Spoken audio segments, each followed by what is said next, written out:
ABC's political director and moderator of Meet the Press, Chuck Todd, is here with us now. Chuck, let's talk about the state of the race. Joe Biden is leading in the polls. Democrats obviously not going to spike the football quite yet because of 4 years ago. But what is the Trump path to victory? What line could he follow to victory? Well, look, it's gotten really narrow since the last debate. I mean, one thing I want to point out here is that since that last debate that they had, Joe Biden started to solidify some leads in Michigan.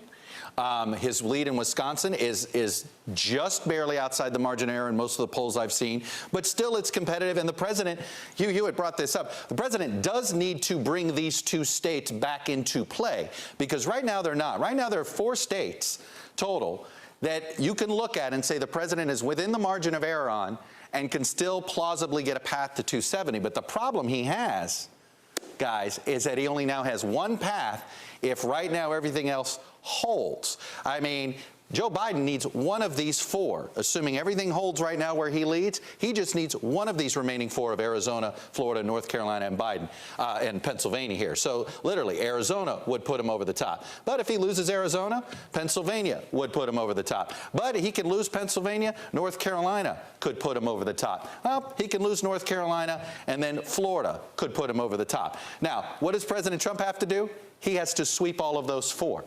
Now, North Carolina, Florida, okay. I think there is a coin flip. It is a coin flip type of race. He's behind in Pennsylvania, and the real issue here is right now he's very behind in Arizona. Maricopa County, Savannah, you know the state very well. Maricopa County, our friend Vaughn Hilliard said, there's only been one instance in the last decade where a statewide candidate lost Maricopa County, the enormous county of Arizona, and somehow still won statewide. And right now, most polls show Donald Trump losing Maricopa County. And if you lose it by more than a point or 2, you're not making it up in the rest of the state. So we can't nerd out here about Arizona, but that's where, when you talk about suburban women, suburban moms, the suburbs of Phoenix, really important, might be decisive in deciding whether Arizona goes blue, which it is often talked about, but rarely does. I think in 1996, but that was it. Honestly, to me, Arizona is the checkmate state for Joe Biden.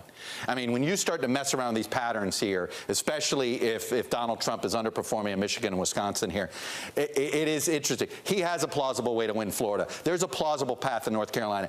Arizona, with what you just brought up with Maricopa, I mean, this is America's largest suburb. That's what I call Maricopa County. It is the biggest suburb in America in some ways. And what have we seen for the last 4 years? Donald Trump's political support in the suburbs has been just collapsing. All right, we'll keep an eye on that. Of course, the